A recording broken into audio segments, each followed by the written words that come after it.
We are now traveling. We are in Yangshuo, which is in Guilin City in Guangxi province. And I want to take this opportunity to talk a little bit about practicing and traveling. And this is a very common question that I get. How can you continue to practice or have some sort of practice while you're traveling? So I'm going to talk about my thoughts here. The first thing to think about is it's not what you do between Christmas and New Year's, it's what you do between New Year's and Christmas. So if you are consistent throughout the rest of the year, practicing eating well, sleeping well, what you do 5 days or a week is not really going to take away from that. But if you are inconsistent throughout the year, and then you also take these vacations and then are more inconsistent, then of course that's going to be difficult for you to reach your goals and end up practicing the way you want to practice. Now, keeping this in mind, there are some things that I do and that possibly you can do to help with your consistency. The first thing that you can do is, because it's travel, you probably know days, weeks, or even months in advance that you're going to travel, so you can plan to make up sessions before the travel is there. So what I recommend is increasing your training by 20 to 40% before you go on your traveling, and that can be 3 to 4 days before, or even longer, or even shorter, depending on what you're trying to make up. If you normally practice for an hour a day, 6 days per week, then increasing by 20 to 40% will be around 20 minutes to 30 minutes extra per day. And if you do this, you'd end up making up a day or two before you actually start traveling or doing whatever you need to do during that time that you're not going to be actively practicing. So when you're traveling, you can take that break knowing that you've already made up for those planned sessions. Then during the traveling, including movement throughout the day is going to be your biggest benefit. So if you're waiting for the bus, squat down. If you see something to hang from it. Use that movement snack perspective in your daily traveling to get a little bit of squatting, moving the spine, touching the floor, hanging, all of this.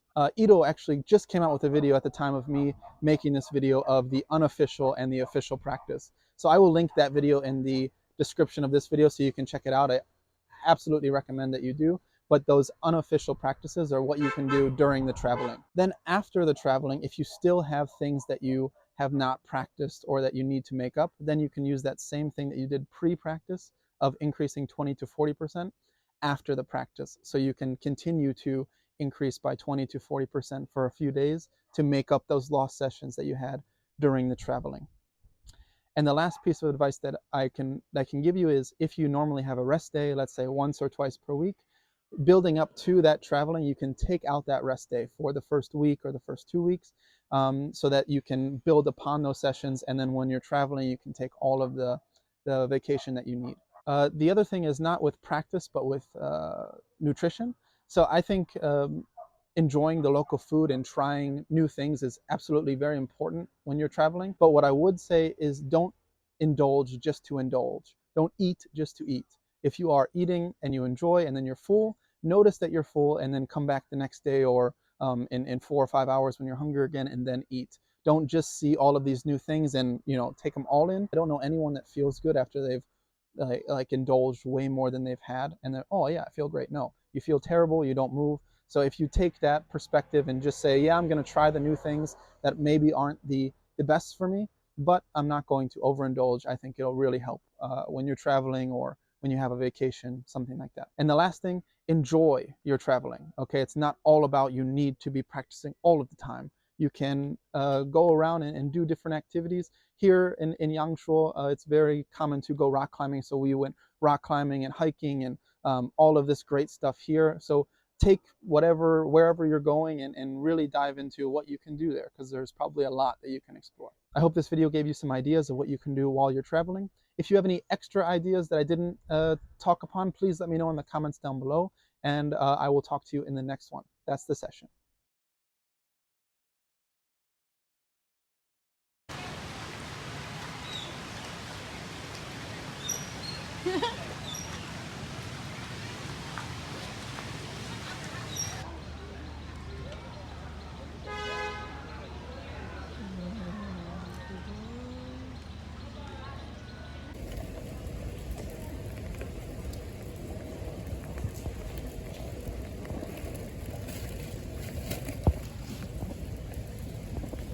Show you go.